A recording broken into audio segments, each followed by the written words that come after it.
Welcome to another episode of RecTalk. Today we've got Paul from Itris. Hi guys. How you doing, Paul? Yeah, good mate, thank you. Yeah, we're missing a very prominent prop in our podcast today. I don't know what's happened, but it feels a bit empty in it, doesn't Feels roomier. Yeah, I like it. No, do you know what it is? It's a couple of weeks ago, Nitin did one without me. Because I pulled a sickie, Yeah. and I think he's just returning the favour now. So That's what I asked you yesterday. I was like, "Are you in it?" And he was like, "Yeah." No, it was just the one I missed. I was ill. Yeah, that was it. Yeah, literally, it was. From what I understand, though, he had to have a few takes just to get the start right. Did he? He couldn't get the intro right, could he? I think it's really important for both of you to find your independence as well. Do you know what I mean? We're like a boy band. We're gonna split off soon, and we're gonna just do our own thing. RecTalk's on road. Yeah, we're gonna go solo, and then like 20 years later, we're gonna have a reunion episode. Yeah. One of you should be Rec. One of you could be Tools. Tool. Yeah. I'll be the tool. I didn't say that. So, Paul, I mean, look, your Itris software is a big kind of feature within the CRM world, and kind of really making some. think so. Yeah. Yeah, you're making some really great noise over there. But one of the things that I wanted to talk to you about today, because I mean, look, I'm a bit of a CRM hussy, to be honest. I've used a handful of CRMs, and I've seen kind of how they work and stuff like that. But actually, the thing for me is the buying journey. Yeah. I've found has always been a little bit challenging. Okay. So, excuse me, for our listeners out there, it's probably worth us talking about why is the buying journey kind of almost scripted or dictated. Yeah. Why can't I, as a potential buyer, think Choose Paul, how you want to. Look, I've seen your demos, I've seen your content, I like all of that sort of stuff. I want it. Give me 3 licenses. Yeah. I think again, I think if we have someone that's used the software before, we might sort of entertain those conversations. You know, I said to you before, we had a lot of startups through COVID, and during COVID, and then post COVID as well. So we saw, where the majority of our startups come from are people that have used the software before, so they might have used it at one of our bigger clients, and they finally go off on their own. So those, if they've used it and they're comfortable with what it does, then we would happily sell it to them off of the back of a conversation. Once you agreed cost, terms and conditions, all that kind of stuff. I think if we're always pretty weary of somebody that phones up that just wants to buy. We've looked at your website, looks really good, I just want to buy it. Yeah. The reason for that, and I think probably a lot of the CRM suppliers would agree, probably because they've been bitten like we have in the past. There's no real long-term benefit to us having people on the software that either don't know how to use it or get frustrated that it doesn't do something they want.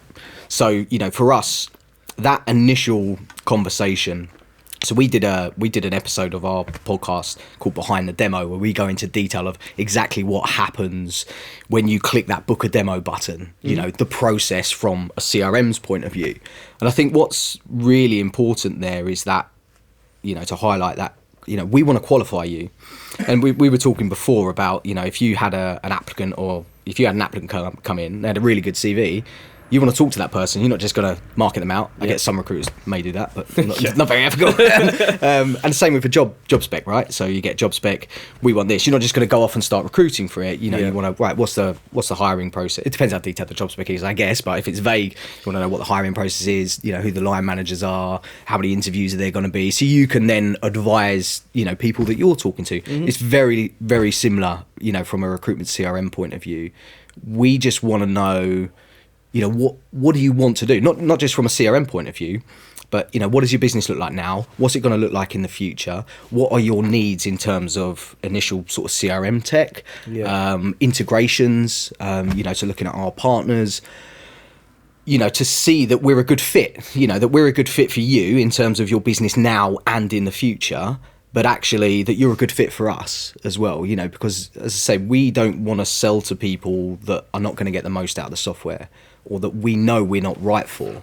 And that might be what does that matter to you though? Because I mean, look, if I'm paying whatever your subscription fee is, right, and I don't know how to use anything, like why not? It's a commercial business. I think there's probably an ethical side to it, and I think we try to be. I think our sales, the way we do sales, is very different to a lot of companies, and particularly those in tech. We're not just there to to sell, because we understand, because we've been around like 25 years, you know, we understand the importance of tech within the business, but also that whole change management process. You know, so you take the startups aside, let's park them for a second. You know, if you're a 250 user business that's contacting us, they're more likely to want that qualification conversation, and they know what they want. But actually, it's not just buying software, it's a whole change management project. It's them potentially looking at not just reviewing their tech, but their internal processes, procedures, you know, structure, all of this kind of stuff. So it can be really complex and really detailed. And I think with those, you know, it's always nice to have those quick, easy wins. Yeah. But we've seen them go wrong so many times. And within 3 months, you know, a startup business either hasn't been successful in its startup, or hasn't been, or they look at the tech and be like, oh, it doesn't do this, what I want it to do. And we're like, okay, well, no tech does that. Yeah, but I really need to do it. This is key for my business. I really need to do it. Yes. And they get frustrated. And we don't want frustrated users on our software. We don't want, there's no long-term benefit there for us, you know, for that. And it's, you know, for the amount of money that's involved in, you know, particularly, you know, like a 1, 2, 3, 4 user startup, it's just not worth it, you know, because yes, we might make, you know, a few grand out of them in year one, but if they get really pissed off and they take to LinkedIn and tell everyone, like the reputational damage, stuff like that, you know, and we see it a lot, you know, we do see it a lot. A lot of people take to LinkedIn with their frustrations, and sometimes rightly so. You know, there's some suppliers out there that are just getting it wrong. And I think, well, as they use it, if you're hitting a brick wall with your kind of CRM or your kind of the aftercare that you get with it, and you're not getting anywhere with it, well, the only place to go is a public platform and say, listen, this is... And then you look how quick you get the response there, right? But this is it. I mean, it's like the old school days of like, oh, I'm going to take you to the papers. Yeah. Do you know what I mean? It's basically that, isn't it? But it's going to LinkedIn. I was like, well, fine, I'm going to blast you on LinkedIn. Yeah, what's a paper? It's how we used to get our news and how we used to wrap our chips. Yeah. Yeah. I mean, it is a, you know, we don't try to qualify people out of the process. Like, that's not what we're trying to do.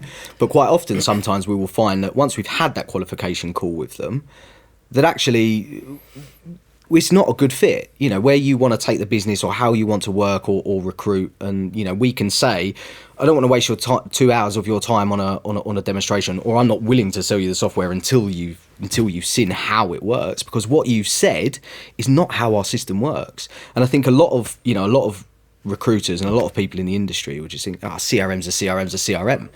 No, I don't think that. They are all completely different in terms of how they're developed, how they're deployed, you know, how just everything, you know, a simple process like adding a CV. Like, you think, it's just adding a CV, right? You know, all systems you can add a CV. Well, some do it a hell of a lot better than others. And, you know, it depends on how you want to add a CV. You know, do you want that just coming directly from your website straight into the system, fully parsed, then put into a group or matched automatically to jobs, to actually, I just want to drag and drop this CV and it give me a name and a phone number, you know? Yeah. Two completely different ends of the spectrum. And we were talking earlier, weren't we, about like free software. You know, so there is free software out there. You said to me you've used it for years. We used it for years. It was a at the time when it was just me and Nit, we were in an office probably no bigger than this studio. And when I was adding a candidate, I'd be like, oh, Nit, I've just added a really good candidate. This is the person. And we'd have it stored, and it was just, we knew who it was. I was probably a little bit more organised than Nick, because I'd have my little folders and all that sort of stuff. But he would just say to me, Sean, have you got somebody who could do this? Yeah, no worries, here they are. And that was fine, because it worked. It had 4 tabs. It was companies, contacts, candidates, and jobs, I think, or something like that. But the coding was really manual. It was like, it wouldn't pull any of the kind of CRMs or anything off the CV. There was no keyword searches. It was literally just lists. Yeah. And you don't mind using it when it's free. But when it gets to a point where you're being charged for something like that, then it's like, well, actually, now I'm going to start exploring the market and seeing what else is out there, and is it any good for me or not. But I think you made a really interesting point, which is that the CRM almost... It's how you do business then in the end, isn't it? Because it is really, yeah. I think there's definitely space in the market for free software, but then I would argue that there's a lot of free tools. You know, it doesn't have to be CRM software. There's a lot of free tools out there. You can get to, you know, just boost your workflow and stay organized. You know, organization's the key bit, right? Like you said, it's got these tabs, and I know my applicants are in here, my companies are in here.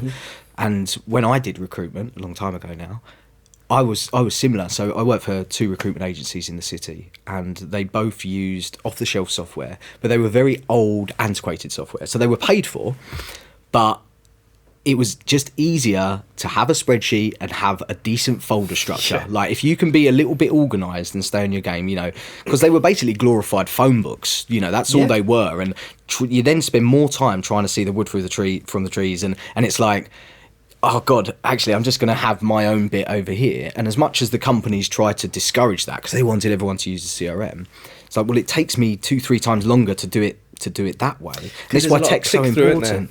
Yeah, there is. And I think, you know, if you're doing a keyword search on the database, and you know that when you've thrown a CV out, it's not even pulling the keywords off. Well, I know that person I've put in there is not gonna turn up when I need them or when I search for them. And a lot of the systems at the time relied on people manually, obviously putting the keywords in, unless they were paying really expensive parsing technology, you know.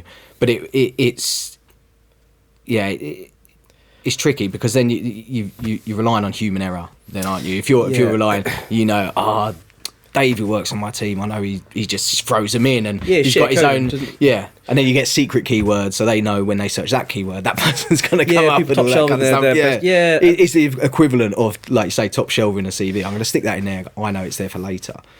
I mean, I guess CRMs have sort of evolved, haven't they, over the course since, like, I mean, even from when I was in recruitment, we when we were at Page, we used Microdeck Profile, and again, that had 4 tabs. It was companies, contacts, jobs, and candidates. But we would have to go in there and we'd have to code, this person's used SAP, this person's a finance manager, this person's done this, and you got all these different keywords that you'd have to put in there. Yeah. Because if you didn't code them like that, well, then that person's lost in that. And especially for a big business like Page, you're talking hundreds of thousands of consultants. God, yeah. That CV's lost. You're never going to find that again. And just thousands of CVs coming in all the time. So minute by minute, right? Just growing. So, and I assume they didn't do any sort of database cleansing or any data integrity there at all. They used to try and get us to do this whole, like, Thursdays we're going to stay behind and have pizza and code. I was like, fuck off, I got a child at home. I'm going home. My day finishes at 6, I'm going home. And then they say to us, like, you guys never stay for, like, beers and stuff like that. I was like, listen, I spent 40 hours a fucking week with you lot, right? As a minimum. I've got a life outside. I've got a wife and a kid at home that I want to spend some time with. Fuck off. I ain't going to bank or wherever else you want to go. Like, why? Yeah. But, I mean, to be fair, in hindsight, we probably should have been a little bit more political about it. Yeah. Sounds like it. Different times. Yeah, exactly. You can't get people in the office now to have pizza. So, everyone's at home. And also, they're also health conscious now. Like, you try and give them a pizza, they're like, no. Well, quinoa. Yeah. Quinoa salad. Quinoa, yeah. So, I think CRMs really, I've seen a bit of a journey in terms of CRMs, from doing the manual coding shit to when we started with the free to use stuff, all the way through to now, actually having a CRM where you're using all the functionalities and the tools that it's offering, because it should really make your day better. It should make it more organised. Yeah, 100%. It needs to really add value to what you're doing in terms of, you know, your processes and you know, how ultimately if it's making your life easier, there's a good bit of kit, right? I think there's probably, and like you said, the evolution is really interesting, because I've been at Itris, I think it's my 12th year now. So, you know, I got in after recruitment, early 20s, and I think part of it was actually because I used these old antiquated systems in recruitment. I was like, this is bad. And I had come from, you know, a quite a salesy background. You know, I worked for a private hedge fund for a few years in the Middle East, and I was like, there's got to be better than this out there, right? So, Itris, or iTech Systems is the company. It was local to me, and I looked at it, and then I thought, what else is out there actually? So I started looking at like recruitment technology, and I actually really annoyed someone before I started working for Itris, because I went to their I'd left the recruitment company I was working for, and I signed up to a speed dating for recruitment technology event, and it was like, looking back at it, I was like, it was literally 5 minutes. You sit, you have an elevator pitch or you have a speed pitch and you look at this other, and then they will blow a whistle and then you move to the next one. So they had like 10 CRM systems in the room. It's like 5 minutes is enough time to even get to know someone, let alone choose a system. I think it wasn't there for people to choose a system, but it was like you can then shortlist from that. But I think it went on for a few years, actually. I'm not going to mention who did it or what it was, but anyway, I signed up to do this before I got into recruitment technology, just so I could see what other tech was out there, what the competition looked like, what the market looked like in general, because I understood recruitment, I understood sales, and I was always really passionate about technology. So when I worked for the private hedge fund, I used to set up like their trading platforms. So some of the obviously traders and stuff, the brokers and stuff I used to work for, they were like terrible at that. They were terrible at tech. They knew how to use their squawk box, and they knew how to buy and sell, because they're a green button and a red button, and you put in a figure and you go. But actually setting the tech up and understanding how that worked, and how much bandwidth you needed, which was a nightmare when we was in Dubai, because we've got all these big flashy offices, but actually the infrastructure was shit out there at the time. The internet was slow, so all these traders were really frustrated because it needs to be instant, and it just wasn't. So we ended up like working from villas and stuff like that, because there was better internet. Oh, poor you. That's obviously for. But the tech side really sort of interested me, and it's funny because I was never into computers. I never had a computer growing up. I'm not going to give you a sob story or anything, but it's quite a deprived upbringing. And my mate had a computer, and I used to go around there, and I used to get him to sort of, type out my initial CV and all that kind of stuff, because it just didn't interest me. But actually, as I sort of started to look into it, I was like, obviously computers are the way forward. I was in construction before, so I was always really good with my hands, from a young age, and I can build, and I'm, quite methodical in, I know how to fix that, and I can see how that works. Yeah. With tech, it was kind of the same. I looked at all of these sort of systems that were available at the time, and again, this is going back 12 years, so all the old school names, you got RDB ProNet, Bond Adapt, Microdeck Profile, Voyager, Itris, and there was a few others. And there actually wasn't a lot of difference back then. They were all quite similar in terms of, you've got your 5 tabs, you can add a CV, you can make a placement and put some value in there, and that's it. There wasn't like the reporting you would see today. There wasn't dashboards, there wasn't CV marketing tools, there wasn't integrations as such. You might have got an integration with a job board, you're lucky to get one with a back office system, but there wasn't all the other rec tools that are available in today's market, right? So it was a case of, I looked at this and I thought, this industry is so behind in terms of technology and what's available, and I could kind of see where it was going. So I took this sales job at Itris, and from there it was, obviously it's been 12 years, but the journey, just even us as an individual company, has gone through, compared to what it was like back then to what it is now. I mean, it's just so different, man. and all the other tools are obviously the same. It has to add huge value now, right? Because I talk to suppliers all the time, right? And as part of our recruitment business, one of the key points for me is, I shouldn't know you exist. If you're my supplier, I shouldn't know you're there. The only reason I know you're there is because there's something wrong.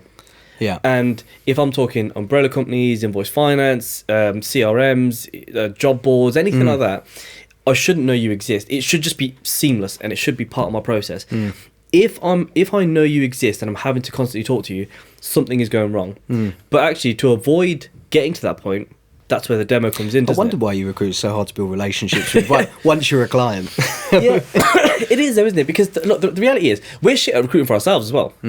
Because what we look at is, right, I've got these jobs that I need to fill where I'm going to make revenue. Also, I've got these 3 seats that I need to fill, but actually I could put that on pause for now, because my priority is the revenue. Yeah, of course. And it's the same thing with suppliers, isn't it? It's like, right, okay, I know I need to get CRM. However, I've got these jobs that I need to fill, so let me just get that sorted. And I think if a good demo is really kind of bringing to the forefront and shining a light on, this is what you do as a business, here's how our CRM can support you, great. Once we get the training and the development, all that sort of stuff, it should just be there. And that should just be it, right? Yeah, and going back to that, what we saw, as again we've seen, obviously the recruitment industry has gone through loads of changes, and tech has to move and sometimes try and stay in front of that. So when the demand's there, you've got to try and stay on the forefront. But one of the main sort of things I would say is how systems are developed in general. You've got a lot of old systems out there with a lot of legacy code, and it's just built on so some of the tech that's there now, some of the code in there will be from like 20 years ago, and it's the foundations and how that's built, and it can become quite restrictive to how responsive they can be, in terms of like either agile development or what they can or can't do with the system, or how it may or may not be able to integrate with other tools. Well, people talk about agile development all the time, but actually for the most part it's all fucking waterfall, isn't it? Yeah. Literally, like, everyone's like, yeah, we're agile. You're not. You're just fucking waterfall, but you're just doing it over shorter sprints. I think for us, and I can only talk for Itris because obviously I live and breathe it every day, and I'm quite lucky in terms of we punch above our weight in terms of the size of us as a business. We don't pretend to be the biggest CRM supplier on the market, but I'm quite lucky. The people I get to work with on a daily basis, and obviously I head up sales, marketing, and customer success, i.e. account management, but I on a daily basis, I'm working with the product design team, the developers, trainers, our support guys. You're the broker in the middle, aren't you? You're the one talking to the clients, but then actually you've also got to deliver that information to them. And the value that even those initial qualification calls like we were talking about can add to us as a business. It's like, right, we actually analyse the data, behind absolutely everything we do.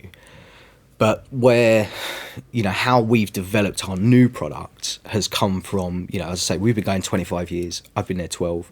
The product we had before was, one of those antiquated systems that was a mishmash. And don't get me wrong, we've still got thousands of users on it because they love it so much and it's so key to their process, or they're so scared of change that, right? But no one likes change. Generally the rule, they don't have to phone us every day. And like you said, it's that I don't need to know who you are, and I don't want to buy any more products because what I've got is just actually works, and we're a successful recruitment business. Why would I want to change? So I understand that. But what we've done with the new product is, as far as I'm aware, we're the only old school CRM that's completely redeveloped it from scratch. We've invested. So just knock the whole thing down and then just like just start again. Rebuild it. And what there was probably 2 years in the planning stage in terms of looking at what our current product does, what are the current frustrations, and so analysing the data that's coming back from our trainers that used to be on site, or sales qualification processes, or complaints. What are people's biggest gripes? So we'd sit down and talk to our support guys, and we'd look at sort of themes, I guess. And how can we learn from that? And our old system as well, software, a lot of the old software didn't have designers. It was just, here's what we want it to do, give it to a developer. It does it. It does it. Yeah, it does it. Does it look pretty? Exactly, yeah. So, you've got this real ugly looking piece of software sometimes, and it was like some horrible black screen MS-DOS based. Yeah. And that had to change, when you had the rise of particularly, browser based software. Yeah. It came out as a lot prettier. It's a lot better looking than your old sort of server based applications, right? So it was, what we have to do with this new product is we need to, have a real fine focus on not just user interface, but user experience. So it has to look right, but it also has to work right in terms of like user processes and how they're actually going to use the system. Because you could have a really nice looking system, but actually if it takes you 20 clicks to do something, you're going to get frustrated with it, right? So the whole ethos behind Itris 9 was, we're going to develop this product, we're going to develop it well. And yes, it is going to take us a long time, and it's going to cost us a lot of money. We're going to invest a lot of time and effort and money into this. But what we sort of ended up with was, after quite a few years, probably about 5 years in the making, we had this MVP of a product that was, this is really good, high quality. It doesn't do everything yet, but what we've got in terms of like the foundations of it and how we can now grow on it, because we understand it, it's perfect from the ground up, so, and that's what I think we've done different, but also how we've learned. Why did you do that though? Because I can tell you now, from us developing RecTalk, and we speak to kind of developers and PMs and stuff like that all the time. we get advised all the time, don't build it on a SaaS platform. Don't it's working the way it is now. All you're doing is just spending a load of money to just put yourself back in the same position that you're in. But okay, you think could do a little bit better. I think it probably came off looking at the data. You know, we looked at the data, we looked at the competition, we looked at what the market was saying. And, you know, when you look at some of the competitors we used to have, they're not there anymore. You know, they've either been bought out, fed to the sharks. Yeah, but they don't run that software. You know, some do, but you look at the comparison to, you know, our older product, which was Itris 8. The comparable products at the time, some of them were brilliant. Like, you know, really rated some of the older software. You know, you look at RDB ProNet. You know, that was a great bit of software, and it was probably, you know, one of the better ones at the time, just because of the way it was developed. You know, it was a SQL database. It was developed in .NET, and, you know, before .NET became, you know, C# was like the thing to do. So they were a little bit ahead there. But as soon as, you know, we see it time and time again, you know, even recently, but, you know, you go back 10 years where RDB ProNet got bought out, or, you know, 8 years or whatever it was, but you lose that passion and that drive. So Royce Snart was the driving force behind RDB ProNet. And random fact for you as well, did you ever watch Bedknobs and Broomsticks when you was a kid? So this, how deep I go on my competitor analysis. He was a child actor of Bedknobs and Broomsticks, so he's the little blonde kid that carried the doorknob, the bed knob, and tapped it. Yeah. So he was the founder of First Choice Software. Weird so random. Yeah. So you go from child actor to but as soon as, you know, that acquisition happened, the company got bought out. That great bit of software just died because it was. I think older software gets to a point where you can't develop it any further because of the other tech's moved on so much, and the foundations of it are so dirty. You can't keep building houses or, you know, whatever on dodgy foundations. It just doesn't work. So we thought we can carry on as we are. We had the option to just reskin our old software. So what we could have done, which would have probably taken half the time, was we look at our tech. It's really good. It still sells. We got, you know, circa 14,000 users on it. We can just reskin it, and we'll just do an update and it will reskin. But we would have been ignoring all of the data. We'd have been ignoring all the frustration. We'd have been ignoring what the market demands were at the time. So we just thought, if we're going to be here in 5-10 years time, we need to bite the bullet on this, and we need to invest and redevelop it. And actually, you know, like I said, the benefit I've got with some of the people I work with is their experience in that. You know, and we will always go for quality over quantity, and that's from, you know, the customers we bring on as well as, you know, our staff, the way we do things in terms of our customer support, in terms of the software. Yes, it will take us a bit longer to get there than just getting bought out, and we get approached all the time, you know, because, you know, these companies just want to buy your customers, right? They're not really interested in your software, because we'll get the customers, then we'll kill your software, and then we'll have those customers. So why spend millions of pounds trying to get, you know, in sales or developing product? We'll just buy the customers, and then we'll move them on to ours. Causes massive frustration, of course. But that whole, you know, quality piece and where we go with that now is, you know. So do you think CRMs have stepped it up because of the introduction of things like LinkedIn and actually the over reliance of like job boards? Because I know that more recently, my biggest frustration with my guys has always been, if you found a really good candidate on job boards, great, get them on the CRM. But don't just leave it in your downloads, or don't just look at it, make the phone call, and they didn't answer. Just get them on your CRM.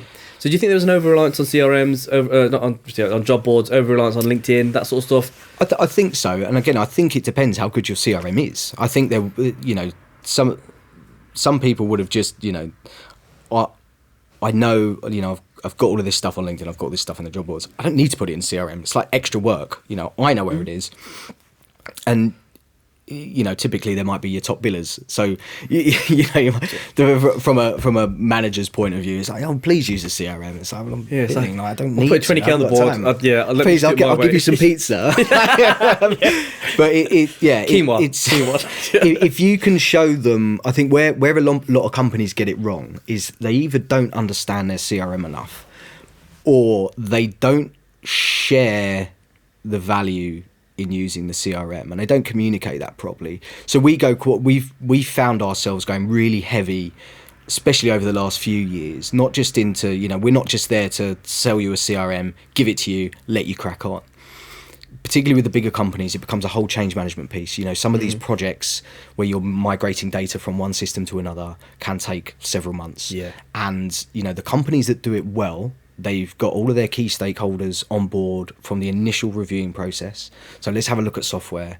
Let's decide what we want. Let's ask everyone internally, right, what's your frustrations? And they come up with that wish list of here's our must-haves, here's our nice-to-haves. And whether that then comes through like an RFI or, whatever. Mm-hmm. But those key stakeholders being involved from day one is just so important for then a year down the line, when you've got this new software and you're rolling it out and you've got your staff all trained up on it, and they can really see the value in why they have to use that piece of tech. Because I think if that value's not there, like why are you bothering? If you can't prove that you're going to get return on investment within a certain amount of time, because tech's not cheap. We estimate that the average recruitment agency spends about £350 per user on tech. So that's not just CRM. I wish we could charge that much. But with all the other tools and stuff, your LinkedIn accounts, all that kind of stuff. Actual computer software, where it's an application or it's browser based. Now with the introduction of like automation tools and all that sort of stuff, who are all integrated now and there's like automation. There's kind of like marketing tools as well that are jumping in. So a CRM is almost becoming like a central control panel now, isn't it, for all of those different tools available? It's so key to a lot of businesses, and those successful businesses that do it really well. The CRM is it's the bloodline. It's the we have some clients that call it they've got a spine, and actually Itris is at the top because it's like the brain, and then all this other tech sort of sits off the back of it. But if that brain isn't working properly, or it is not giving out the right signals, then you can find yourself in real trouble. And again, going back to that MVP thing we did, one of the biggest things, we had clients that got frustrated with their old technology, and we similarly got frustrated with some of our clients because they didn't know how to use the system, or they weren't putting data in properly, and they would say, oh, this doesn't work. And it's like, well, it's because you're throwing shit at it. You're putting rubbish in, so you're going to get rubbish out. It's that same old tale, isn't it? Mm-hmm. Like, focus on the quality. So again, that ethos behind good UI, good UX, we wanted that to make it as easy as possible for people to put quality data in. Because then we know that if that quality data is there, then all that other stuff works so well, in terms of the core CRM, but all the other tools that are going off the back of it. So one of the biggest things for us as far as an MVP, it's like, what is the most important thing to, what's step one of recruitment, right? An applicant, a job. Okay, right. How can we make that as good as possible? So back in the day, you used to have these CRMs, and then you used to have a parsing technology separate, or you'd have some like real bastardized version that they developed themselves, which was okay. It might 9 times out of 10 it will find a name and an email address. But we were like, if we can make this fire on all cylinders, all this other stuff is just going to work so well. So we decided that we looked at all the parsing technology in the market, and then rather than our clients be their clients, which they can be. There's different levels to this, but almost sort of white labeling their products against your own, isn't it? Yeah. So from an initial, we were just wanting to focus on the parsing technology, not necessarily all the searching and all the CV formatting and all that kind of stuff, because this was step one, right? So what we did, we looked at all the parsing technology, and you know we'd already had a relationship with Dijkstra for years, and we looked at their algorithms, their machine learning. You know, this is before machine learning and AI has been coined over the last few years. Like these guys were doing it, you know, way before then, because it's language, it's looking at text, and it's like knowing what to do with that. So you know, for us, step one was, let's get the best parsing tool in there to make it as easy for the recruiter as possible. So what we did, even just as part of our MVP, because we knew what our roadmap was, and we know if we can get this in now, when we develop this 3 years down the line, this is going to work so well. Yeah. So, you know, a recruiter now throws a CV however way, out your emails, automated or whatever. And it's not just, you know, you were talking about people manually adding keywords. I mean, it's so much more than that now. You know, we you know, it's name, email address, you know, telephone numbers, of course, but then it's automated keywords, weighting of keywords. And this doesn't just look at, we're going to, you know, a sales manager, we're going to key this keyword this person up as a sales manager because it appears in their CV. You know, some systems will do that, and it might say at the bottom of their CV, I reported into the sales manager.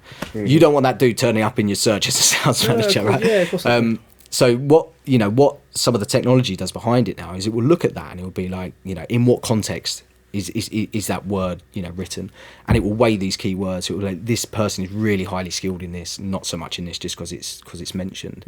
Then what we did with it is we broke all the employment history down as well, because when we start looking at things like how recruitment agencies look at like references, and actually some of the bigger clients we work with, you know, they want to look at, you know, someone that worked for O2 on this particular project between 2008 and 2009 in London.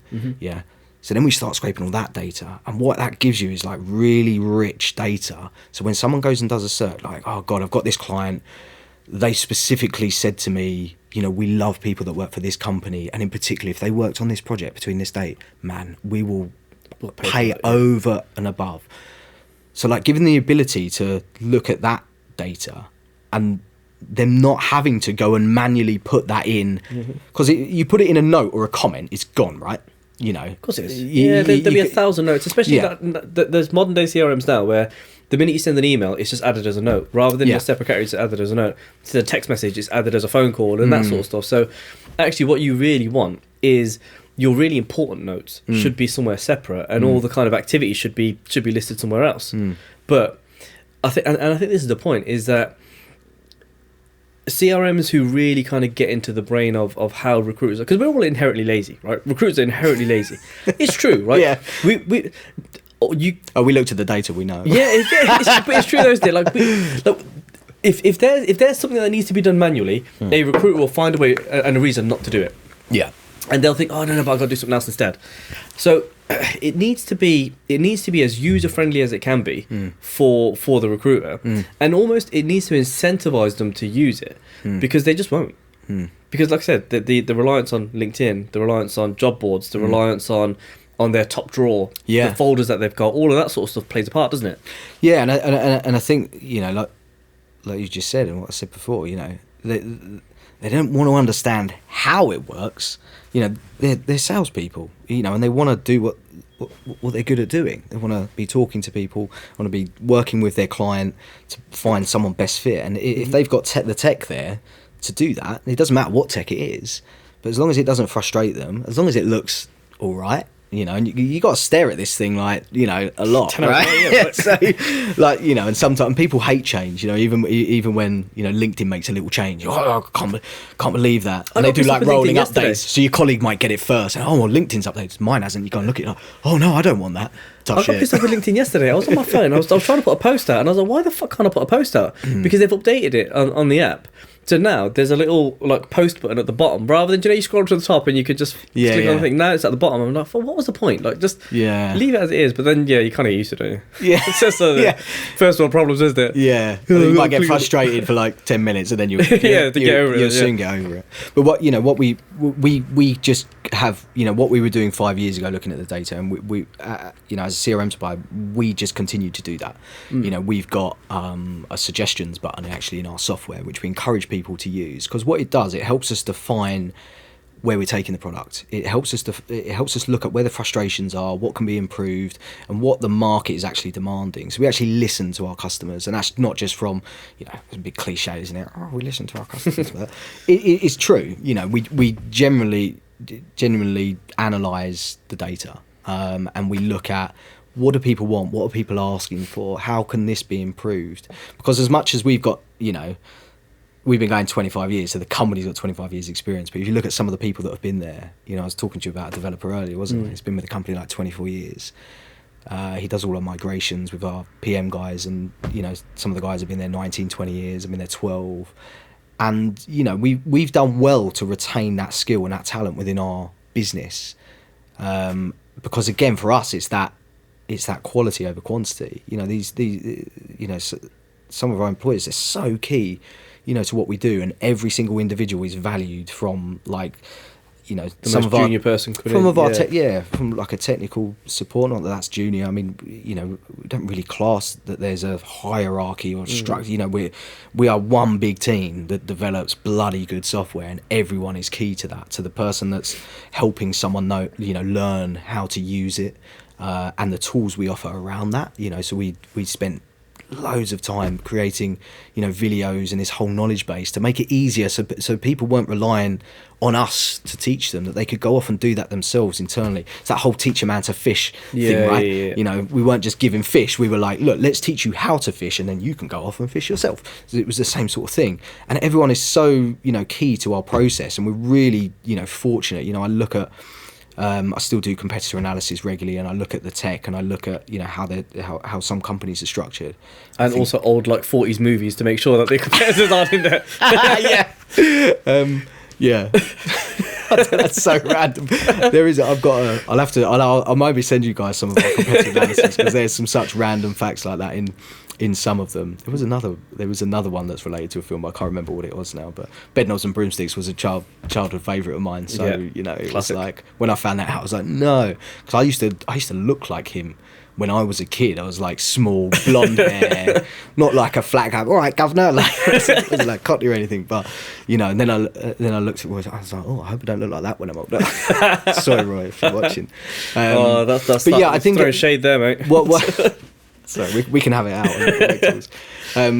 I think what's important, there is that passion and that drive and that focus that a lot of the old school CRMs had. We've still got that. We're not backed by venture capitalists. We're not owned by a large corporate. Our CEO and founder, Chris Brind, still develops the software because he's just so passionate about it. His son leads our design team. So in terms of the UI and the UX, you look at how nice our tech is, how uniform it is as well, because that's really important from a user experience point of view. It's if it's saying something here, it needs to say that across the system, or if that's the icon there, it needs to be the same across the icon. And it took years of R&D and planning, and every single piece of our software has got a specification to it, and that's really important, because I feel, and the feedback I've had, particularly recently, and we were talking, I'm not going to throw any more shade, I've already done that, but we were talking about earlier, some of these systems now have just gone that quantity, quality or quantity, that's what everyone wants. Make it do it all, let's develop it all, let's get it all in there. But now what they're finding is they're like our old products. They've got this patchwork quilt of and if you turn that rock over, oh god, fix that. Oh, now that isn't working, because that it's built on a deck of cards, isn't it? You start pulling a thread over here, and something really over there starts ripping. So it's, I was telling you before, we went on to a CRM, and the guy demoed me something that doesn't even exist. He was just like, that's crazy, man. Yeah, we jumped onto it, and I was like, I remember looking at it thinking, so you did your due diligence as well? So you did your demo? Yeah, did the demo. I was made to do the demo. I was like, nah, fuck it, we've used the system. But I just want to buy it. Yeah. And I think that's a really interesting case study, because I did have that mentality of no, I've used that particular CRM before. I know what it's like, and we'll dive onto it straight away. Got to the demo. It's like, oh, actually, they made it really nice. It looks good. Has all the features that we want it to have. Integrates with all the bits that we want it to integrate with. Great. Okay, no worries. Bolt it on, and it's just like, what on earth is going on here? Half of our data didn't even migrate properly because they were like, we couldn't get the formatting right and blah blah. How long ago was this, out of interest? Maybe 2 years. Right. Yeah, possibly 2 years ago. Yeah, about 2 years ago. We were only with them for 3 months. I sent them really I strongly don't even with think you can emails. even go on that platform anymore. You know, in terms of what they're, you know, what that company now sells.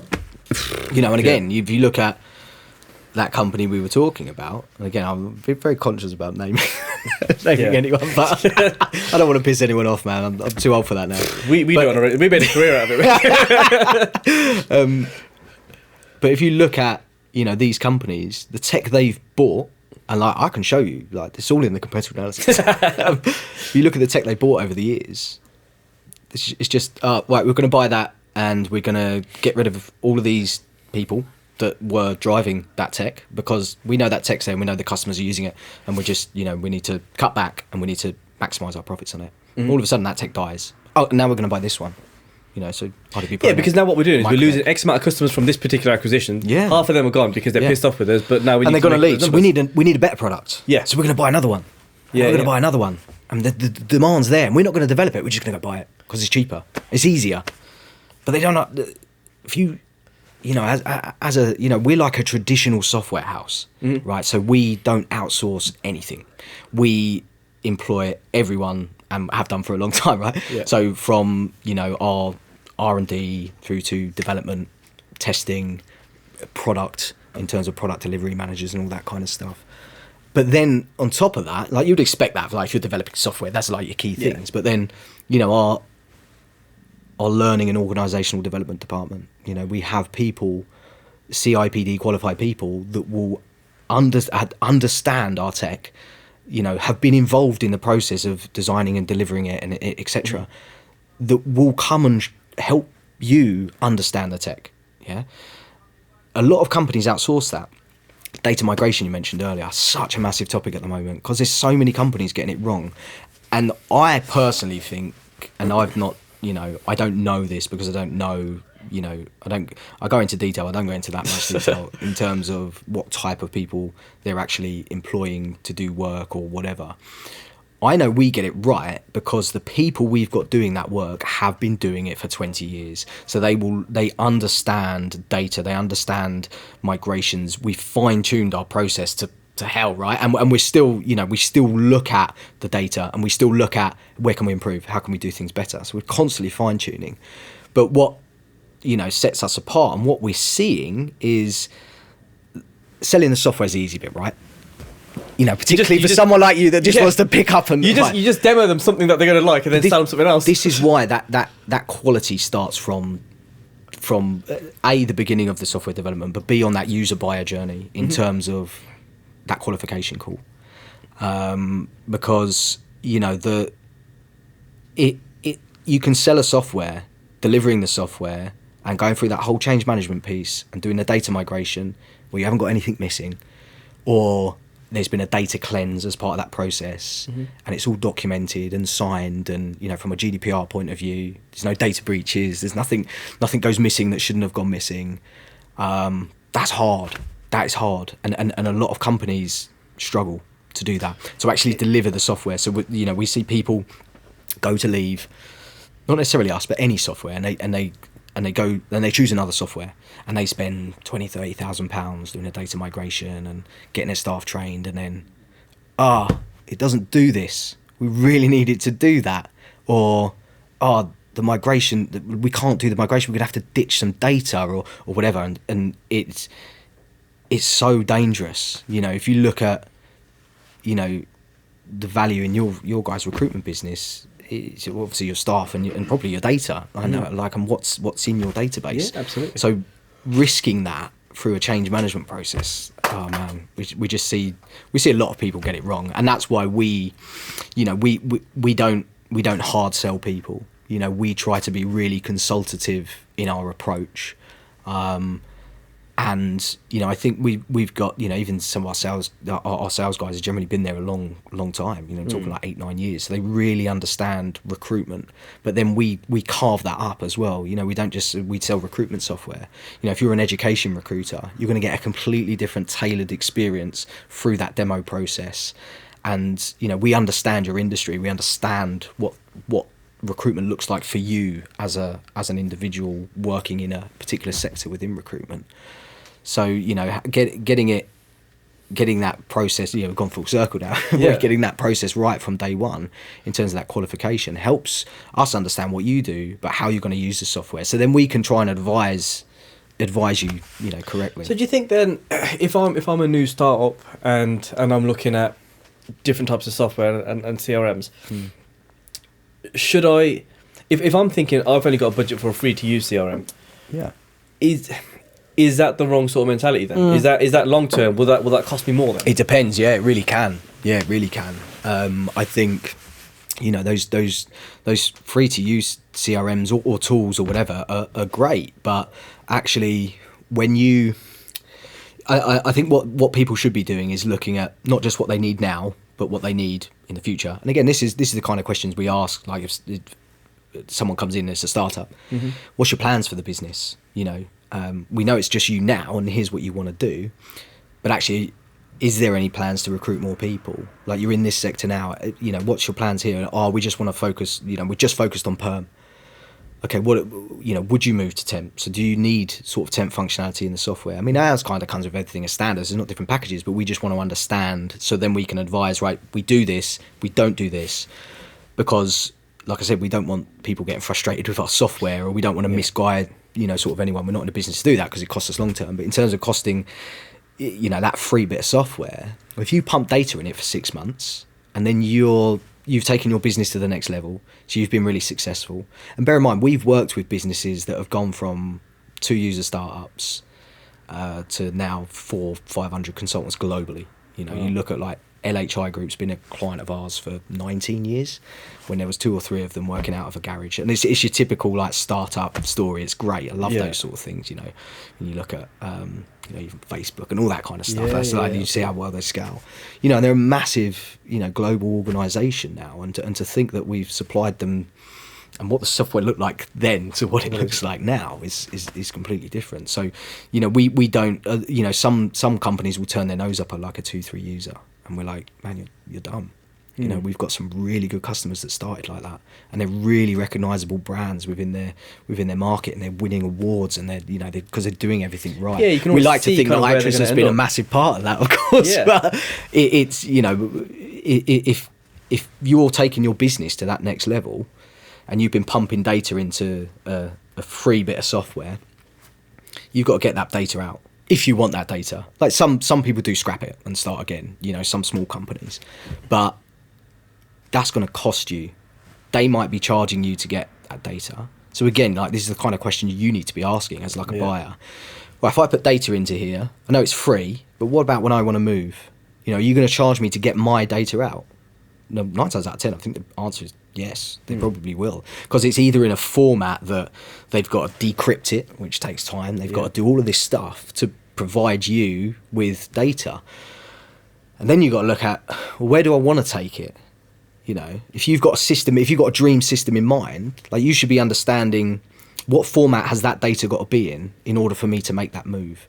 Because not only might you be paying for your data to come out of your system, you might need to reformat it before you give it to your new supplier. So that might come in the middle, or your new supplier might charge you to get it into their format, or the free company might charge you to put it into a specific format. Or they'll only release it in a specific format, and that's it. You've got to do with it what you can. And I'm not, from a recruitment consultant's point of view, again, they don't care. They don't want to know how it works, or the technical stuff behind it, or what format the data's in, or how it's processed. They just want it to work, right? But if you're setting up a business, like, you need to be asking those questions. So from a startup, you've got to have that business sort of mentality.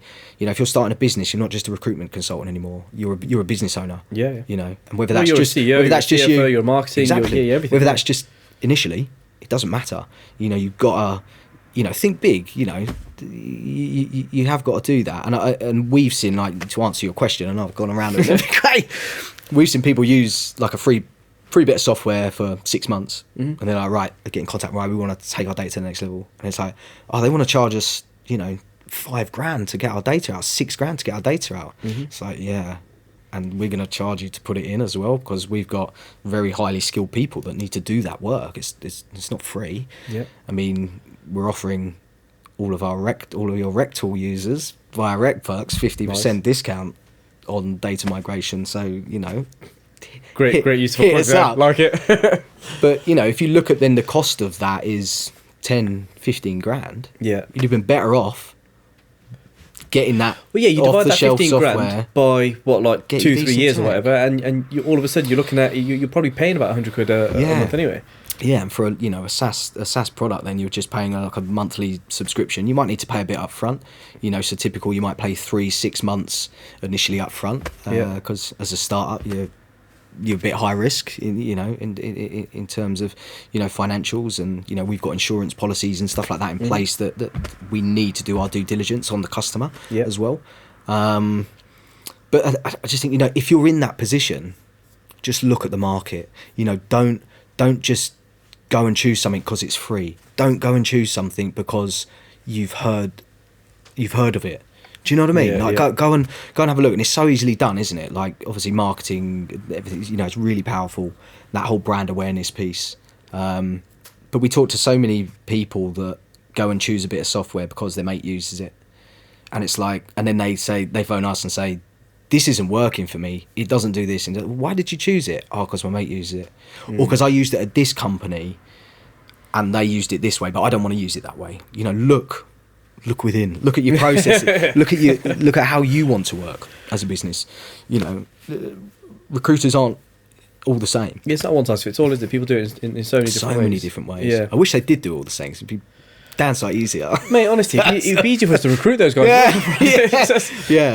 Yeah, you should just everyone's unique. Software's unique, and I think a lot of people go for particularly when it comes to CRM. There's some global leaders in the recruitment technology world that don't get it right. They don't get it right in terms of software development, how they deploy software, how customer support is managed, which you and I were talking about before.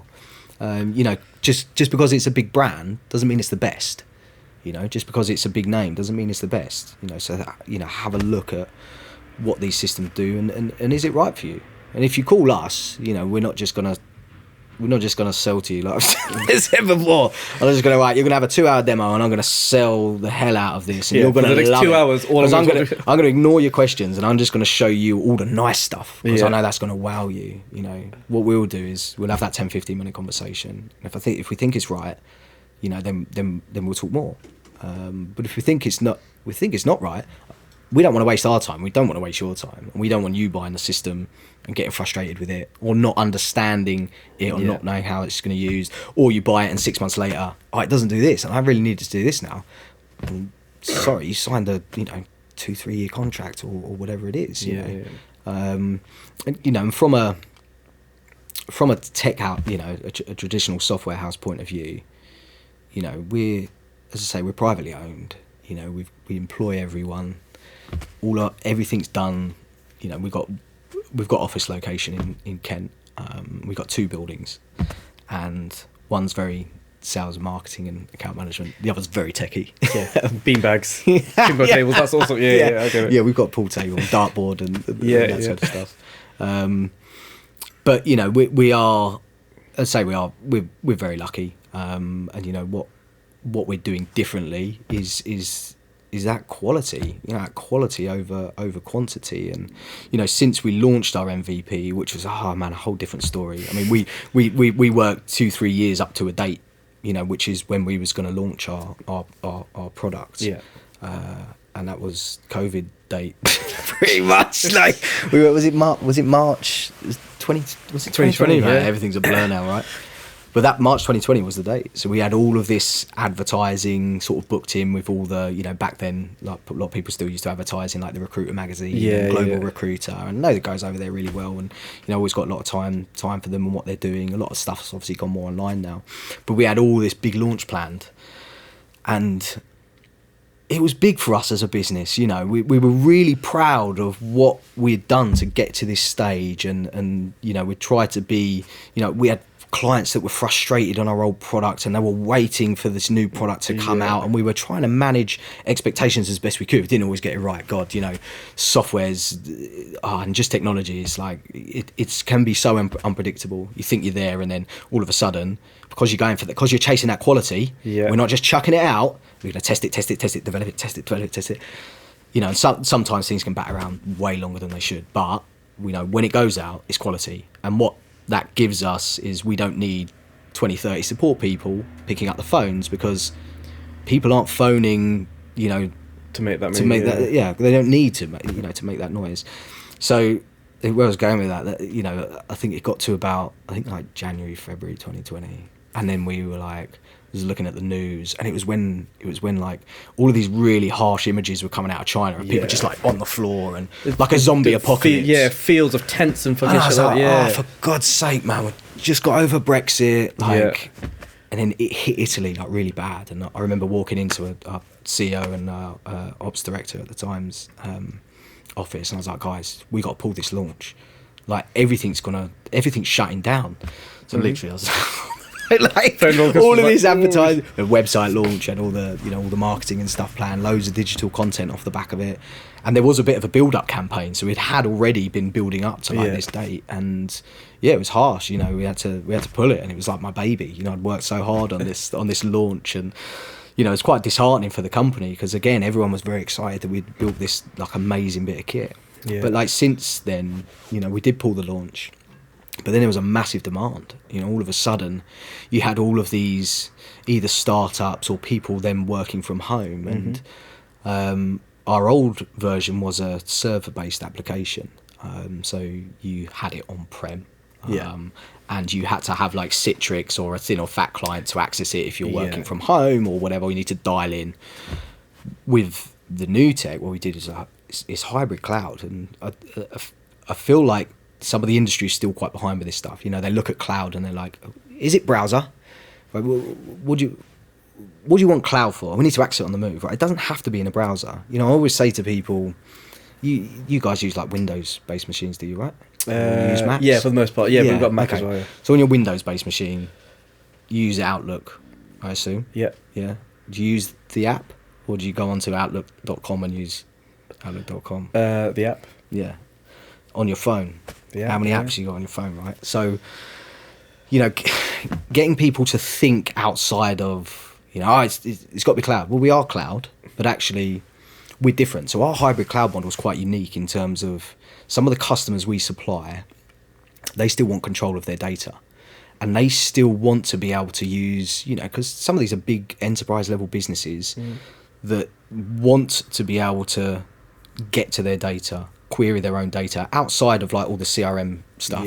They've got their own like Crystal reporting suite that also looks at all this other business data, or you know, Microsoft Dynamics data, or you know, Power BI data. They want to get some MI, they want to get some data. Exactly. So, you know, we still offer a full cloud solution, but we also give people the option to host themselves, which again, we're pretty much one of the only ones that do that now, which is it's a bit of a USP for us at that enterprise level. But if you are hosting yourself, you don't need Citrix, you don't need these thin and fat clients like you used to, because what we've done with this hybrid cloud technology is we basically can install something on your server, so then that becomes your own private cloud. So if you've got the guys all of a sudden have to go and work from home, they can literally just log in. You haven't got to sort of do anything. IT haven't got to do anything. Username, password, like you're in.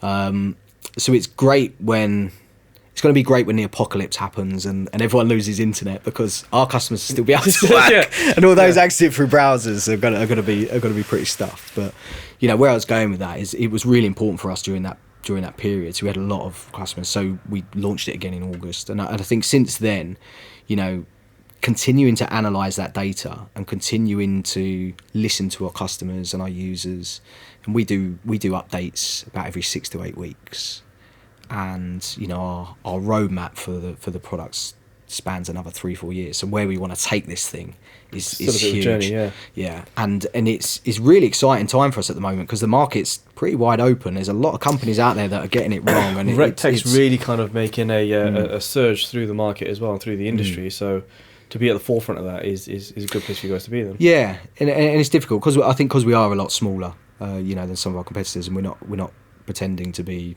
anything other, but we're bloody proud of who we are, where we've come from, and what we've done in terms of a quality product. And what we're doing now is we can do the quantity bit with the quality, because we focus so much time and effort on that quality piece, now when we do updates, there's new features. This is going to grow and grow and grow and grow, and it will be a beast. Mark my words. Sounds like it. Well, Paul, look, if any of our listeners are looking to get in touch, obviously go through RecTalk so you can get a 50% absolutely data migration. Yeah. But how are they reaching out? However they want. I mean, look, there's a ton of information on our website. We try and, as I say, not be, too salesy in our approach. If you just want to have a decent conversation, even if you're not looking to buy and you're just frustrated with your current CRM and you just want to know, I can't look yet because I've got another 2 years in my contract, but actually you just want to talk about our plans as a business, where we're taking the software, where we're going to be taking our business over the next 12, 18 months, which is very exciting. So you just want to start future planning. You haven't got to be looking right away. We're always happy to talk to. Well, buying journeys start a lot earlier now, don't they? Yeah. And all I would say is, again, get those key stakeholders involved. Because if you're going to be taking on, it's not, if you're one or two users, like, you are the key stakeholders. Yeah. But if you're a large business and you're starting to think about this, start to think about who those key stakeholders are within your business. And they don't have to necessarily be senior leaders. You're going to have people that are really good at using the database, and you're going to have people that are bad at using the database. We'll look at both extremes. Why do these guys use it so well? Why do these guys use it so bad? And try and formulate, what that looks like, and try looking at your data. I did a session recently with another network on data integrity and data hygiene, and people just don't do it enough, and they get to the damage that can have in terms of all this. I'll go back to that. You're spending 350 quid a month per user on all of this tech. Yeah. And they're like, it's not working. Yeah, it's because your data's rubbish. You again, it's that bad in, bad out. I mean, so to start looking at that. Start weighing up costs, start budgeting for it, I guess. If you're looking for like a year's time, look at your forecast, look at your roadmap. Can we afford to move? Are we gonna, if we don't move, are we gonna be renewed with our current supplier? Have we got plans to open an office in these locations? Is that going to work for us in terms of support levels or whatever? There's so much to consider, and we try to give as much sound industry advice as possible. We don't always get it right, but we've done. I wrote a series of white papers with a few colleagues some years ago, and we've revamped them sort of a couple of years ago, and people now still download them. Because we saw the buyer journey was like looking for recruitment software, implementing recruitment software, and then getting the most out of recruitment software. So wherever you're at in that stage, we've got advice around, even if you're not looking to leave your current supplier and you're just struggling to get the most out of your recruitment technology, there's advice there that's been put together by, I'm not calling myself an expert, but people within the industry, and people within the industry that understand recruitment, they understand technology, and they understand how you can get the most out of it. So look within. It's like, are you training your staff properly? Like, it's such a massive thing, and so many people buy tech and then they don't want to invest in that training, and they're like, no one knows how to use the system. It's like, oh, come on, man, this is like 101. You wouldn't just. I'm not gonna. My son's nearly 10. I'm not gonna stick him in a car and expect him to drive. I'm gonna show him. I might sit him on my lap or something. Yeah. Don't worry, Lucy. I'm not gonna actually do that. No, that he's already done it. That's a dad thing, isn't it? Yeah, you got to do that. It's the same sort of thing. I'm sure when you might take on a new consultant, there's some element of training. All right, if they've done recruitment before, we'd have to teach them the recruitment bit. You just got to teach them the process, don't you? But we work with some customers that their CRM training for a new consultant is 20 minutes. So what? What are you showing them? Oh, how to add an applicant. It's like, oh, what? You got to sell the benefit of using this. So you're going to get someone who doesn't know how to use, who's scared to ask people around them how to do something, and because the first thing they're thinking about is, I need to fucking bill. I need to get billed. Which is why, again, we looked at the data, we looked at the pain points, and we did. What do we need with this new product? We need a knowledge base that sits alongside it. So people can, every individual user has access to it. It's not like elitist, like only senior leaders can look at this stuff. But they can learn how to use the system. We've done really high quality, like tutorial videos.